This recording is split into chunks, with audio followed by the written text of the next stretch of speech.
Let's talk about the trial of Julie Schenecker, this 50-something-year-old woman who executed her two gorgeous kids, 13-year-old Bo and 16-year-old Calyx, the girl, saying that they were mouthy. And indeed, she shot them in the head, and then she also shot them in their quote-unquote mouthy mouths, their sassy mouths.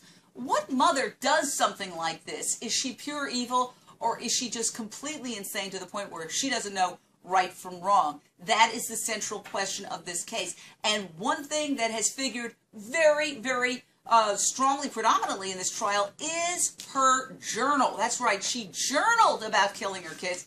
And I have to read some of it because it defies description. She wrote, "I went to buy a gun. I was planning a Saturday massacre, but had to wait for a background investigation for 3 days. Calyx, that's a 16-year-old girl, called me pathetic. On Saturday, she called me an evil soul. The evil starts Thursday. Calyx, you know what? She gets it first."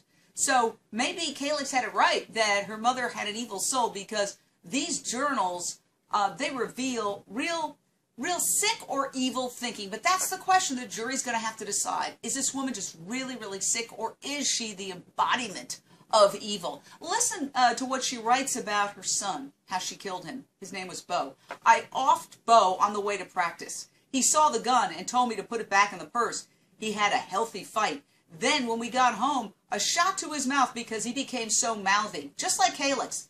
Calyx drove me to drink. He, Bo, was yelling at me. The first shot hit the windshield. Second shot was the side of his head. Next shot to the mouth, his mouthy mouth." I mean, really, if you put this in a screenplay, people would say that's too demonic. Nobody would ever write something like that about slaughtering their own children. Now, the question is, was she so insane she didn't know right from wrong, or did she have a motive and premeditate this? We've already talked about how she went and bought the gun, waited for the waiting period, and then came back and executed her kids. In the journal, she also reveals what prosecutors say is a motive. She says to her husband, "I sensed that you were going to divorce me. I can't live alone." She also expressed rage over the fact that she was in bed for several weeks, and neither of the two kids, according to her, came in to help her out or show any compassion. So is she a rageful woman who felt rejected, who felt like she was going to be dumped by her husband and decided to exact revenge? Or is she this woman who has a history of bipolar and depression, which she does, and who has a history of substance abuse? Namely, that she was taking a slew of powerful mood-altering meds and drinking alcohol in the hours leading up to killing her kids. Now, those bottles say you are not supposed to drink alcohol.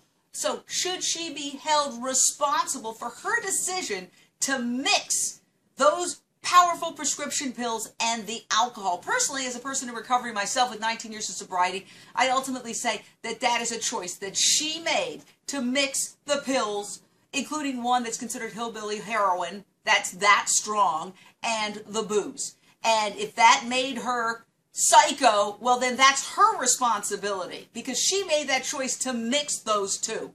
And I can also tell you, as a person in recovery, and other people in recovery will agree with me on this, that even if you do have mental problems, if you treat them properly, and there are many people with bipolar who are running around being productive citizens, you don't become homicidal. But if you develop an addiction on top of mental illness, it can really turn you into a monster. So, where does her personal responsibility begin and end? I personally feel that this was a choice. She was not getting command hallucinations like another famous, infamous killer of kids, Andrea Yates. She wasn't being told by the devil or an angel.